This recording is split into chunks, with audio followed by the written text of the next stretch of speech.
Assalamualaikum warahmatullahi wabarakatuh. Halo kawan-kawan programmer dimanapun berada di segala penjuru semesta. Jumpa lagi dengan saya Shugi di channel Fosalgo. Di video kali ini kita akan melanjutkan pembahasan kita tentang hacker rank. Kita sudah sampai pada video tutorial valid username regular expression. Jadi masih tentang regular expression. Kita buka soalnya. Oke, baik. Di sini kita diminta untuk memvalidasi sebuah username. You are updating the username policy. Kita sedang melakukan update terhadap peraturan username di lingkungan network internal kita. Kemudian kita diminta untuk membuat sebuah peraturan username seperti ini. Jadi the username consists, jadi username-nya mengandung 8 sampai 30 karakter secara eksklusif. Jadi panjangnya adalah 8 sampai 30 karakter. Kalau dia panjangnya kurang dari 8 dan lebih dari 30 karakter, maka dia dinyatakan sebagai invalid. Jadi dia panjangnya harus 8 sampai 30 karakter. Kemudian peraturan keduanya, username bisa hanya mengandung hanya mengandung alfabet, karakter, dan underscore. Jadi dia bisa berisi dari karakter, angka, dan underscore. Sepertinya A sampai Z yang huruf kecil, huruf besar A sampai Z, kemudian digit 0 sampai 9. Tapi syarat ketiganya adalah first karakter pertama of the username must be an alphabetic character. Karakter pertama harus alfabet, harus huruf ya. Jadi karakter pertamanya huruf, karakter yang lainnya boleh angka atau huruf. Paling pendek adalah 8, paling panjang 30 karakter. Oke, di sini username, contoh username-nya Julia.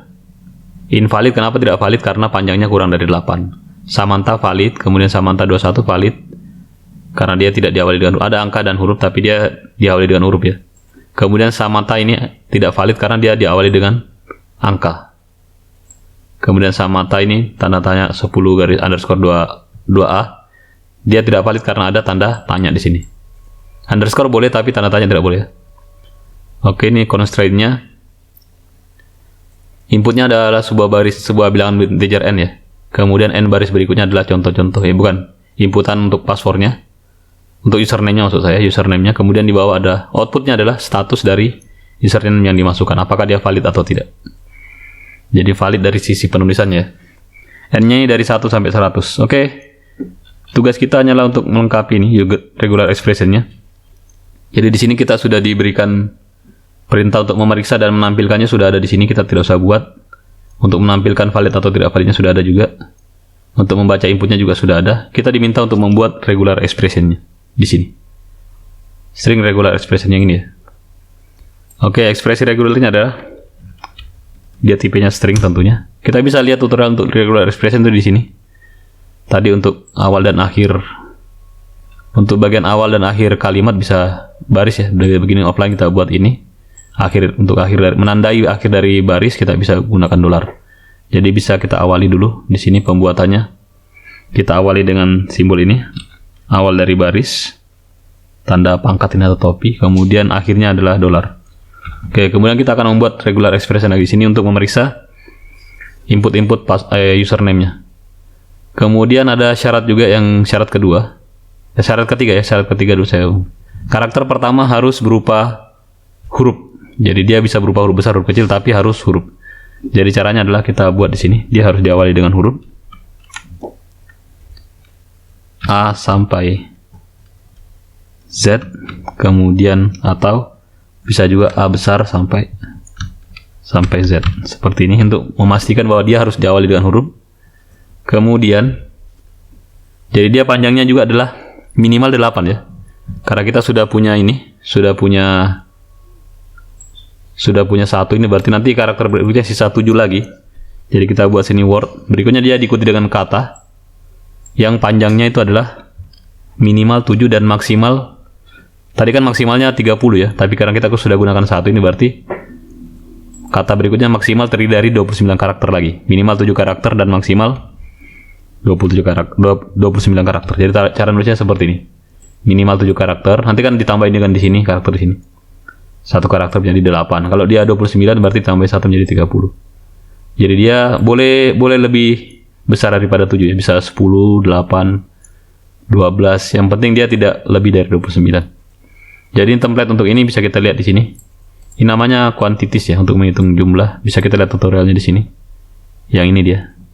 Jadi dia tidak minimal n tetapi tidak lebih dari M. Jadi dia X ini ditulis sebanyak minimal N, tapi tidak lebih dari N. Teman-teman bisa lihat di dokumentasi tentang pattern, regular expression, dan matcher ya, untuk belajar tentang pola-polanya. Baik, kita gunakan ini untuk regular expression kita. Yang bagian depannya adalah untuk menandai awal baris, dan ini adalah akhir baris. Coba kita run, kita lihat. Oke, dia sudah diterima. Coba kita submit dulu, apakah dia benar-benar diterima untuk semua test case-nya. Oke, baik, sudah berhasil, kita dapat 20 poin lagi di sini. Jadi jawabannya sederhana, cukup tuliskan regular expression untuk menandai sebuah baris yang diawali dengan huruf. Ini mewajibkan dia harus diawali dengan huruf ya. Kemudian kata berikutnya, sisanya, huruf-huruf sisanya ini berupa word. Boleh, word itu boleh, berarti dia boleh diinputin ya, angka atau huruf besar, huruf kecil, dan underscore, dan ini, dan underscore itu word. Coba kita lihat di sini word, W, simbolnya W, W ya. Word boleh berupa huruf besar, huruf kecil ya, A sampai Z, huruf besar A sampai Z, kemudian simbol underscore, kemudian simbol angka. Kalau kita tidak menggunakan ini, sebenarnya bisa juga sih pakai ini. Kita copy ini begini, kemudian kita letakkan di sini, begini ya. Boleh kita letakkan begini. Kita coba dulu, coba run code dulu. Oke, sama ya. Jadi kalau kita tidak mau menggunakan simbol word tadi, bisa yang panjang. Karena dia di sini dia bilang sama. Ini yang simbol ini sama dengan ini. Oke, kita submit lagi, tidak apa-apa, supaya kita punya dua jawaban. Oke, benar, diterima. Baik, saya kira saya cukupkan sampai di sini dulu. Kalau kawan-kawan punya pertanyaan dan saran, boleh dituliskan di kolom komentar. Mohon maaf atas segala kekurangan. Jangan lupa like, share, dan subscribe jika video ini bermanfaat. Insya Allah kita jumpa lagi di video tutorial berikutnya. Terima kasih. Wassalamualaikum warahmatullahi wabarakatuh.